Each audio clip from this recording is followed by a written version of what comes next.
chegar aquí, imagino. Sí, contento de chegar e ainda vendo como acaban de crear esas últimas pezas como se fose isto así un Tetris e nada, vendo xa a xente con ilusión mostrando os seus produtos de libraría, tamén a xente da zona de xogos galegos que, bueno, con esas últimas dúbidas de a wifi, non sei que, pero bueno, xa con cousas chulas para ir para ver no evento. Imagino que agora que xa estades aquí con todo aberto, con todo instalado, a perspectiva da continuidade nos vindeiros anos faise máis tangible. Bueno, eu creo que ainda que temos aí un poquinho máis por diante, pero bueno, de momento a collida está sendo ben, por lo menos pola parte da xente que estás poñendo aquí, tamén xa as primeiras persoas que me crucei por aquí están vendo moi boa cara e dando parabéns, así que esperemos que isto sexa tónica no fin de semana e nos leve xa a outro fin de semana por Rosalba.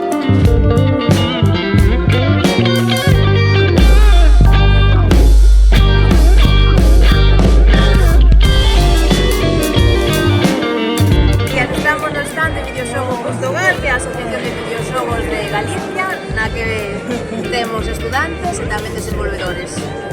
E cantos membros sodes agora na asociación? Estamos por encima dos 50 xa. Que momento vive a creación de videoxogos en Galicia? Que momento vive?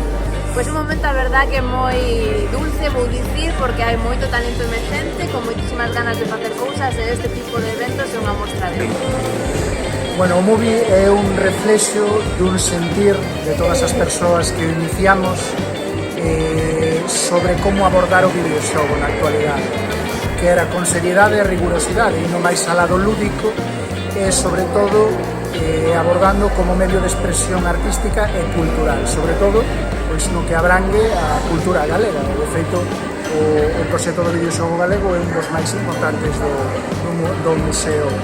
Inicialmente a dificultade foi doble, porque, primeiro, aquí en Galicia non se falaba daquela videoxogo máis cultura, era algo moi acotado, moi limitado, moi pouco transversal, non chegaba ao público, e neso fixemos un esforzo importante.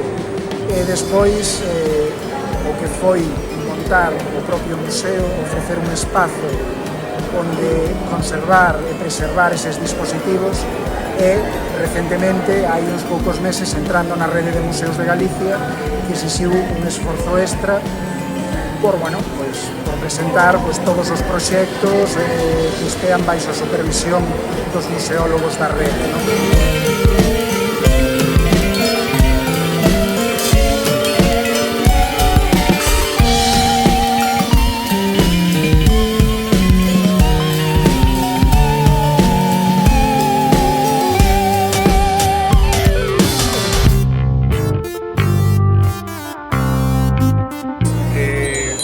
A punto de que empezaron a aparecer moitísimos vídeos en internet de buceadores e xente así acariciando tiburóns e a xente que acaricia tiburóns, pero non é moi recomendable ir a acariciar un tiburón salvaje, así que fixen un xogo no que podes irte a acariciar os tiburóns dentro do xogo.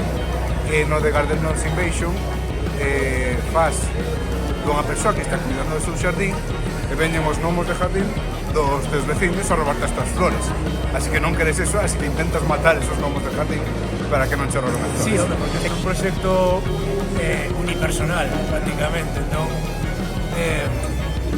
para debuxar e tal, pois é máis complicado, non? Pero sí que quería un pouco transmitir esta estética de debuxado a mao, como se fose así, pois estas animacións que fan nas libretas e tal, queríamos un pouco enseñarse, non?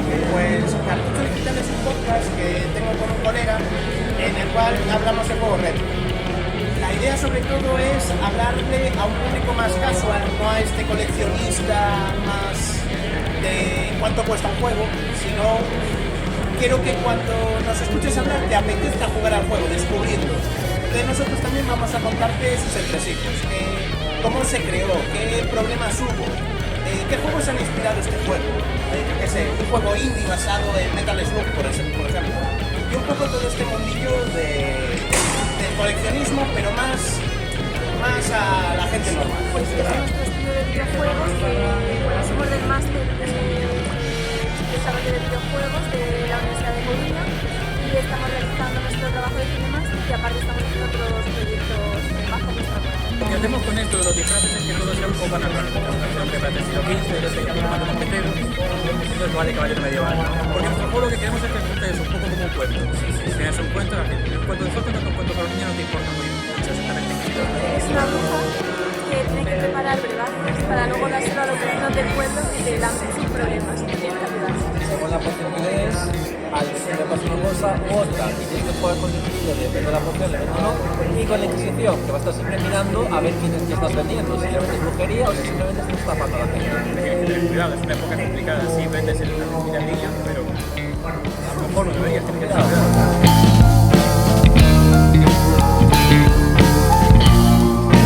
Te voy a contar, encontrarlas ya es una odisea a día de hoy porque ya son del año 93 o 94 y muchas han sido ya desguazadas, tiradas a la basura, de todo, y las he ido encontrando poco a poco y una de las cualidades que tienen estas recreativas es que se pueden interconectar entre ellas hasta un máximo de 8 para poder jugar con más gente.